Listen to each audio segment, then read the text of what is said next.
Where is he? Where is this man? I hope you understand the example. Yes, I do. So this is where you are. You left me at home since morning and you are here laughing with another woman. You leave home very early to come and sit here and laugh with idiots. Madam, nothing is happening. We are just having a lesson. Shut up! You shameless girl. You want to snatch my husband. Why can't you find your own husband? Why my own aunt? What is happening here? There is often a hand trying. You have been pretending to teach lessons, but see what you are doing. Laughing together, enjoying yourselves. I will not take it. Today I will beat you black and blue so that next time you see my husband, you will run with your legs. Now, Malika, leave her alone now. What is the meaning of all this? Are you mad?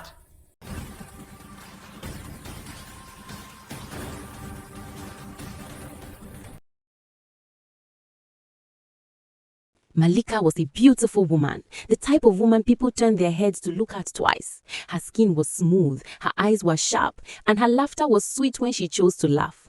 But there was one major problem with Malika. She was jealous, very jealous, extremely jealous. If jealousy had another name, it would simply be Malika. She was married to Zaid, a humble class teacher. Zaid wasn't rich, but he was hardworking, gentle, and respectful. He was the kind of man who wanted a peaceful life. Unfortunately for him, peace did not live in his house. What lived in his house was jealousy in human form, and that was Malika. From the day they married, Malika had made a silent vow. No woman will come near my husband, not even to say hello. And she carried out that vow with a seriousness that frightened even Zaid himself. Every evening, as soon as Zaid returned home from school, Malika would stretch out her hand like a police officer at a checkpoint. "Your phone," she would demand.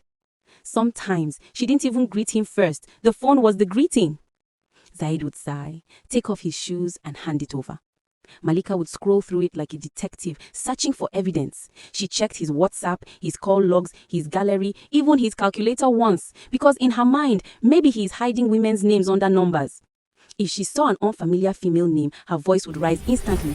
"Zaid, who is this Joy Taylor? Why is she calling you 2 times? Are you teaching her too, or are you secretly sewing clothes with her?" Zaid would drop his bag, tired, and answer softly. "Malika, she's just a tailor. She fixed the zip on my trousers, that's all." Malika's eyes would narrow. "A tailor that calls you after 9 p.m.? Do tailors call customers at night? Don't lie to me, Zaid. I am a woman. I know how women think." At that point, Zaid could only raise his hands in surrender. Sometimes, he wondered if marrying Malika was a blessing or a punishment he did not sign up for. But deep inside, he also knew that Malika truly loved him. Her love was simply too much, mixed with too much suspicion, too much fire, and too much drama. Life in their home had a rhythm. Zaid would wake up early, prepare his lesson notes, and leave for school. Malika would sit by the window, watching him as he walked down the street, as if waiting to see if he dared greet any woman. Sometimes, when he returned in the evening, she would even check his shirt collar. "Why is there powder here?" she would ask. "Powder? Malika, that is chalk dust," Zaid would reply, exhausted. "Chalk dust? Or another woman's makeup," she would counter. Their neighbors had grown used to hearing Malika's voice echo through the compound. One old woman in the neighborhood once told her, "Malika, calm down. A man is not meat that people will snatch from your pot." Malika looked her straight in the eye and said, "Mama, men are worse than meat. At least meat stays in the pot. Men run out if you don't hold them well." Everyone laughed that day, but Zaid did not laugh. He knew Malika was very serious. Malika's jealousy had become so strong that even the neighbors in the compound whispered about it. She didn't just check Zaid's phone anymore. She controlled when he could walk through the compound gate. If Zaid tried to come home early while the women were still sitting outside, chatting or peeling groundnuts, Malika would call him immediately. "Don't come in yet," she would order. "Wait until everyone has gone inside." "Malika, why are you doing this to me?" Zaid asked one day, his voice tired. "This is getting too much. I can't even come to my own house when I want. All the women in this compound are married. Why would I even think of dating them?" Malika's face stayed calm. "Zaid, this is what I'm comfortable with. I prefer it like that. It gives me peace of mind." Zaid shook his head. He didn't want trouble, so he agreed. All right, if that is what you want. But deep inside, he felt like a prisoner who had no key to his own gate. One evening, something unexpected happened. Zaid was teaching at school when he began to feel weak. At first, it was a small headache, then a burning fever spread through his body. By afternoon, his vision was blurry and he was sweating. He knew he couldn't continue like that. He needed to go home, lie down, and take some medicine. Normally, he would have stayed outside the compound until dusk because of Malika's rule. But today he couldn't wait. He called her number to explain, but her phone was switched off. He tried again, still nothing. Finally, with his head pounding and his stomach empty, he decided to go home early. When he got to the compound, he found it quiet but not empty. Several women were still outside, chatting and laughing. He ignored their curious glances, opened the door to his flat and went inside. The house was empty. Malika was not home. There was no food on the stove, nothing to drink. Zaid sat down heavily on the sofa, his head in his hands. His fever was so high that his clothes were damp with sweat. A soft knock came at the door. "Good evening, Zaid," a gentle voice called. It was Maman Zara, one of the neighbors. She was a nurse at the local clinic, a kind woman in her late 30s, married with 2 children. Everyone in the compound liked her because she was helpful and respectful. Zaid opened the door slowly. "Good evening, Maman Zara." She looked at him with concern. "What happened? You look very sick, and you came home early today. Where is your wife?" Zaid sighed. "I'm not feeling well, Maman Zara. I've been having fever since morning at school, so I had to come home to rest, maybe eat some food." But he gestured helplessly at the empty kitchen. "My wife is not home yet. I called her, but she didn't pick up." Mama Zara frowned. "That's not good. You need to eat before you take any medicine." She hesitated for a moment, then said, "Wait here. I just finished cooking. Let me bring you something." Before Zaid could protest, she was already walking back to her own flat. A few minutes later, she returned with a tray. On it was a steaming plate of fish stew with rice and a bottle of cold water. She also carried a small packet of medicine. "Please, take this," she said kindly. "Eat the food first. After that, take these tablets. They will bring your fever down." Zaid was touched. "Maman Zara, thank you. I don't want to trouble you."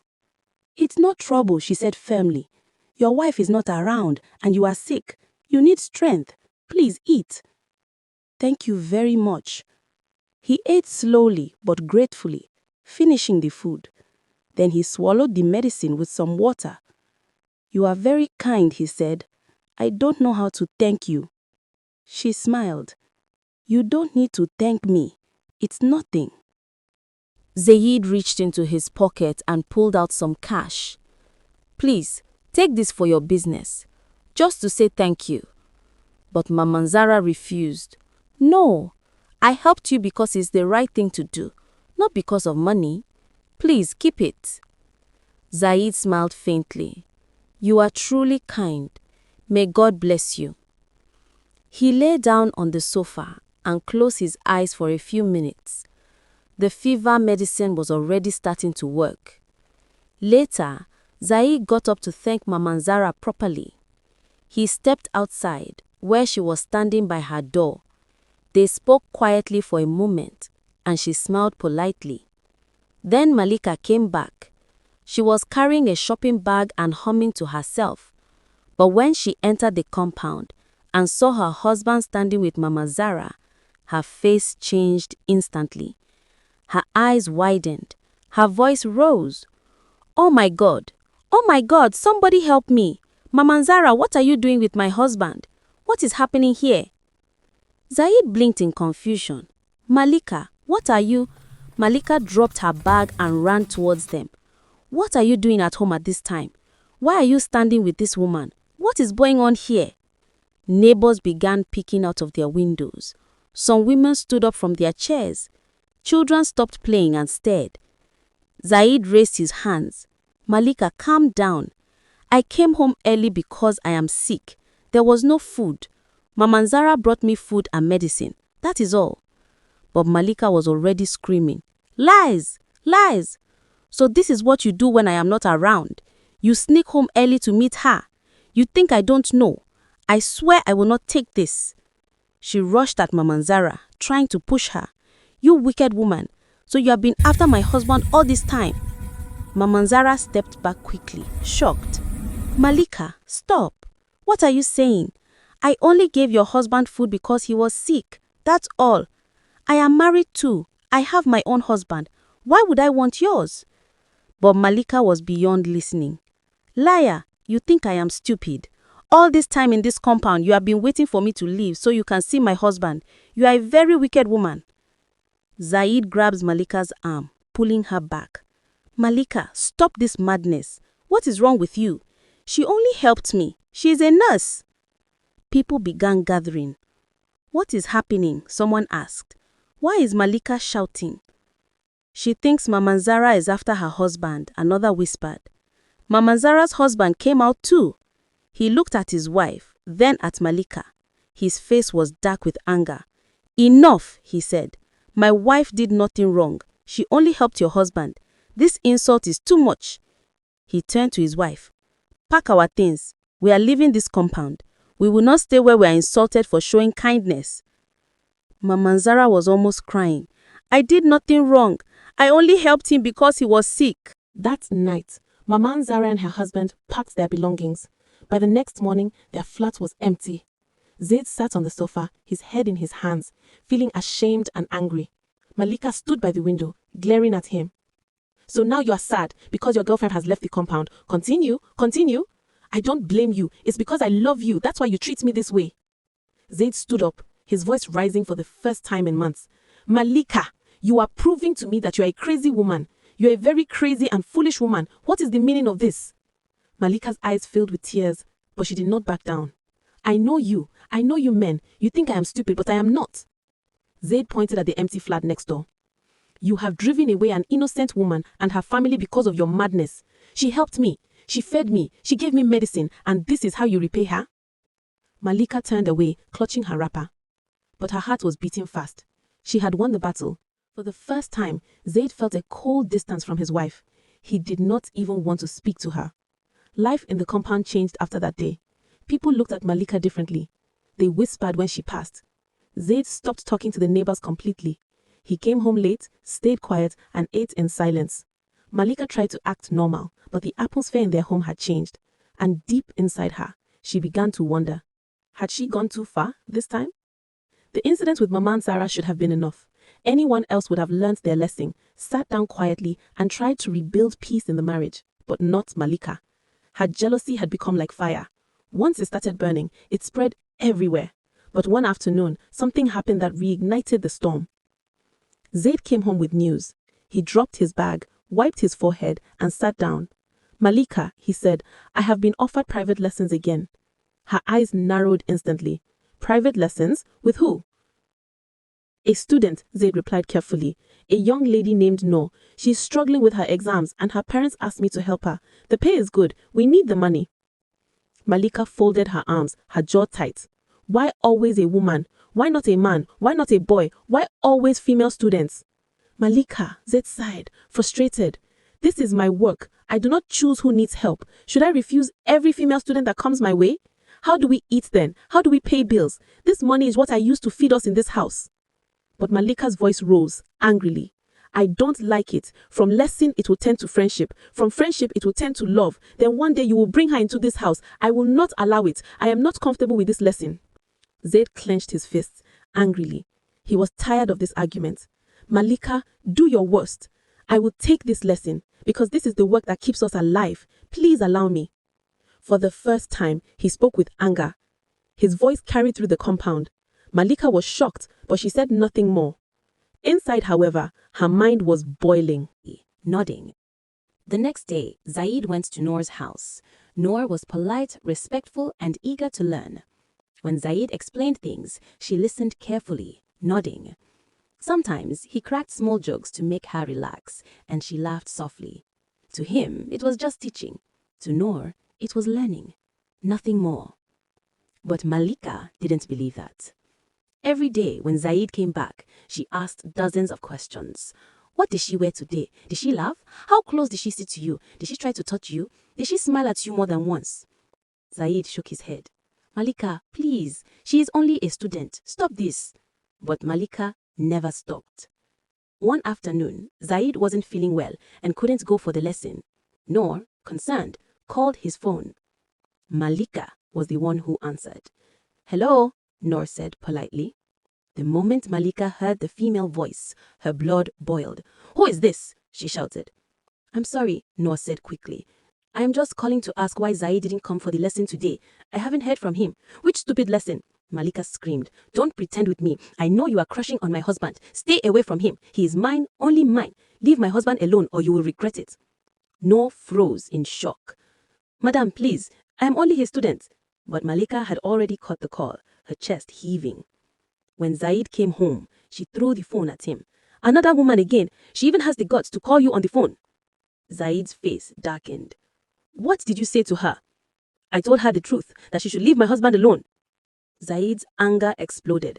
Malika, why do you always do this to me? You have insulted my student. Do you know what this could cause? He was right. The next week, Noor's parents called him angrily. Your wife insulted our daughter, Noor's father said. We do not want this kind of trouble in our home. Leave this job. Zaid was heartbroken. He begged, please, sir, this is my only work. I use this money to feed my family. Noor is a good student. Please, do not punish her for this. Give me one more chance. Noor herself hesitated. She looked at Zaid with pity. Sir, your wife can kill for you. I am afraid. But because you are a good teacher, I will allow you one last chance. Zaid thanked him again and again. But inside, he felt small, like a man begging for scraps because of his wife's jealousy. For a few weeks, Zaid continued teaching Noor. He tried to be professional, never staying too long, always careful. But one evening, the lesson went longer than expected. Noor struggled with a difficult topic, and Zaid spent extra time explaining. Meanwhile, Malika was at home, watching the clock. 7 o'clock passed, no Zaid. 8 o'clock, still no Zaid. 9 o'clock, silence. Her anger grew until she could not sit still. She grabbed her wrapper, tied it tightly, and stormed out of the house. When she reached Noor's house, she didn't knock, she barged in. And what she saw made her scream. Zaid was sitting with Noor at the table, explaining with his hands. Noor was laughing softly at one of his examples. To Malika, that laughter was proof of betrayal. So this is where you are, she shouted, her voice shaking the walls. You left me at home since morning, and you are here laughing with another woman. You are wicked, very wicked. Noor jumped up in shock. Madam, nothing is happening. But Malika was not listening. She pointed at Noor with trembling hands. You shameless girl, you want to snatch my husband, my husband, my husband, my husband. Why can't you find your own husband? Why my own?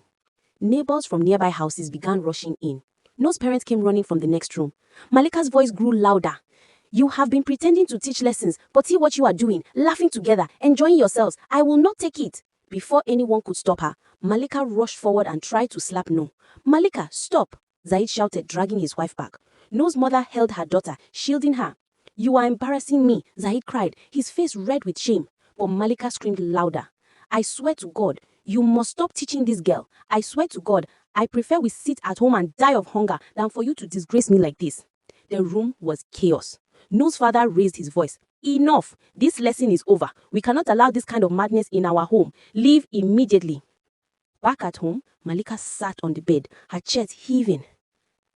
I swear, she said, pointing at Zaid, you will never teach another woman again. I prefer we sit here with nothing. Even if we eat only water, I don't care. You will not disgrace me with women. Zaid sat silently, staring at her. His heart was broken, his pride shattered.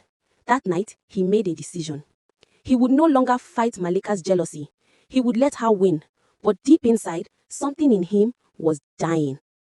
The house was quiet, except for the flicker of the television screen.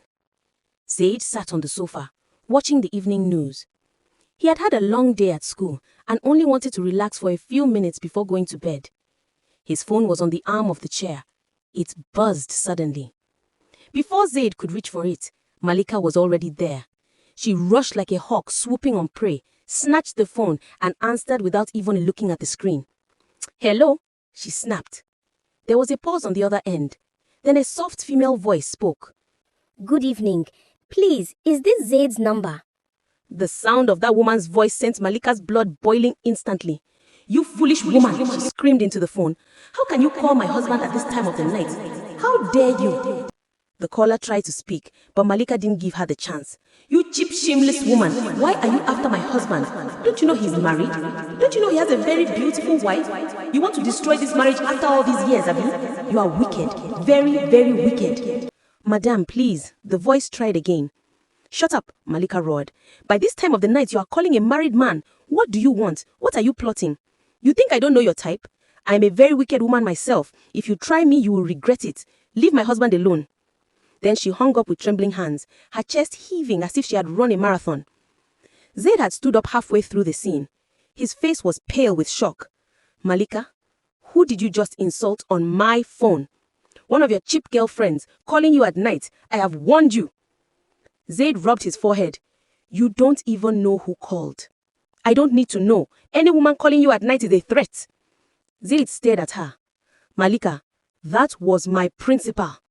Her eyes blinked rapidly. Your what?" "My principal," he said, his voice rising. "The woman who employs me, the one who signs my salary. She called me to ask for a file I forgot to send, and you have insulted her, called her names, and shouted at her on my phone." Malika's lips trembled. I thought it was..." "You thought wrong. Malika, this madness has to stop. You are going to destroy me. Yesterday you insulted my student, today you insulted my boss.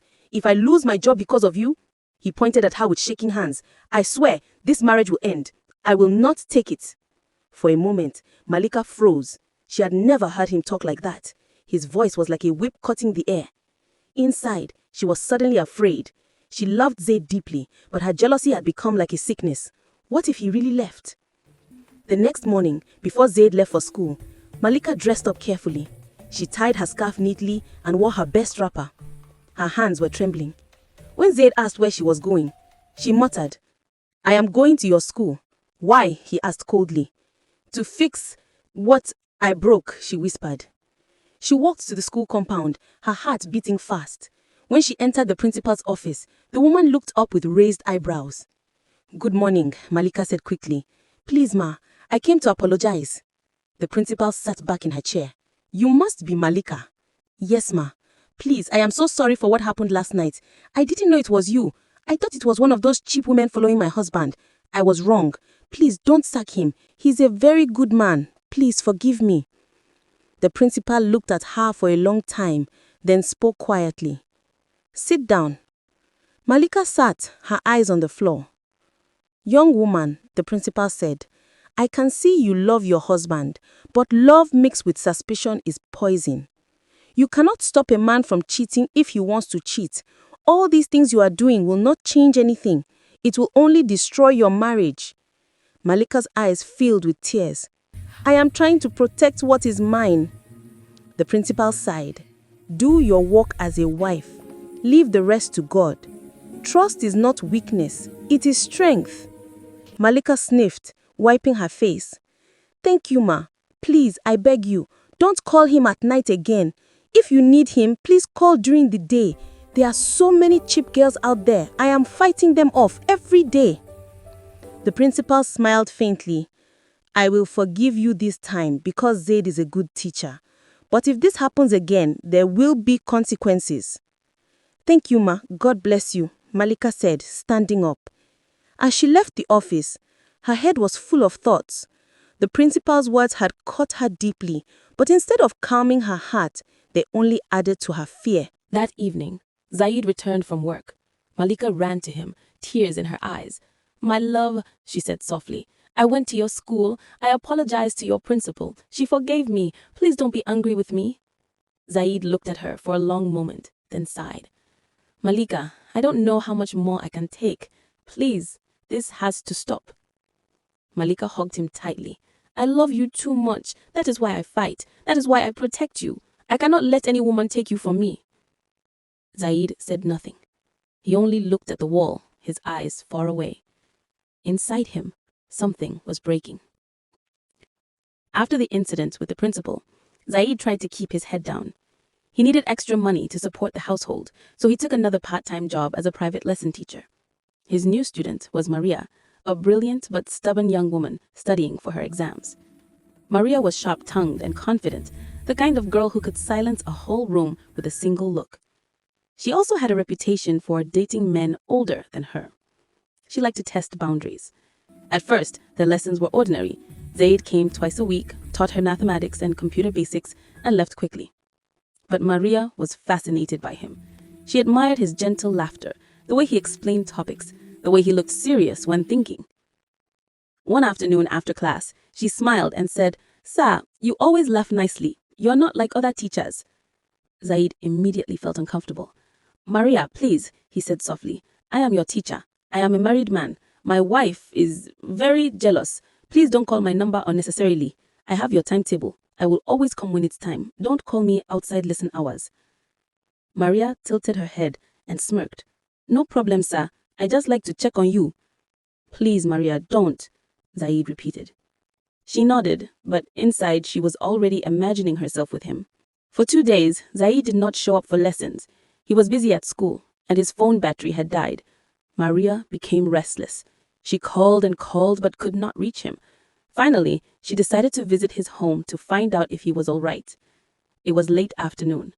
Malika was sitting in the living room, sipping juice, when she heard a knock. She opened the door to see a young woman standing there. "Good evening," Maria said politely. "I am looking for Zaid." Malika blinked. "What did you just say?" "I am looking for Zaid, ma. He hasn't been coming for my lessons. I wanted to ask if he's okay." Malika's heart started pounding. Her eyes flashed like fire. "Did you just say lesson? And you came here to ask how my husband is? Foolish girl, what is your business with my husband? Is he your brother? Is he your father?" Maria frowned. "Madam, please don't shout at me. I only came to check if he's fine. He has not come for 2 days." Malika stepped closer, her voice trembling with rage. "You still have mouth to talk? You have guts to come to my house?" Maria crossed her arms. "Yes, I have mouth, and since you are shouting like a tiger, let me tell you the truth. Your husband that you are protecting, I am in love with him. I want to marry him." Malika froze. For a heartbeat, the room was silent. Then she screamed, "What did you say?" Before Maria could react, Malika lunged at her. She grabbed Maria's hair and dragged her into the compound. She slapped her, kicked her, even picked up a stick and struck her on the shoulder. Maria tried to defend herself, but Malika was wild with jealousy. At that moment, Zaid came in through the gate and dropped his bag in shock. "What is happening here? Malika, stop it!" He rushed forward and pulled Malika away from Maria. "Are you mad? Why are you beating her?" Maria, crying, held her arm. "I only came to check on you. You have not been coming for lessons. She beat me. She nearly killed me." Zaid turned on his wife. "Malika, have you lost your mind? She is my student. She is a child compared to you. What is wrong with you? Don't touch her again. Don't dare take her anywhere. She came here with her legs. She will leave crawling." But Zaid ignored her. He carried Maria to his car and drove off. Malika stood in the compound trembling, her face streaked with tears. Later that night, Malika sat on the floor hugging her knees. She picked up her phone and called her elder sister Hajara.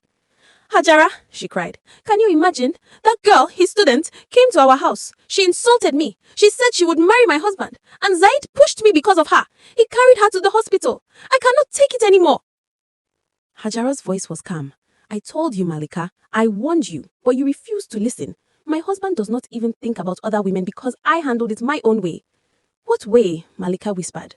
"Native doctor," Hajara said simply. "I told you before. You said you wanted to try your own natural means. But you see now, that girl has entered your house. She has insulted you. You are crying. If you want peace, we must visit the chief doctor tomorrow." Malika wiped her eyes. "Okay, I cannot take this anymore. That girl promised she will marry my husband. I will not allow it. When are we going?" "Tomorrow morning," Hajara replied. "Get ready.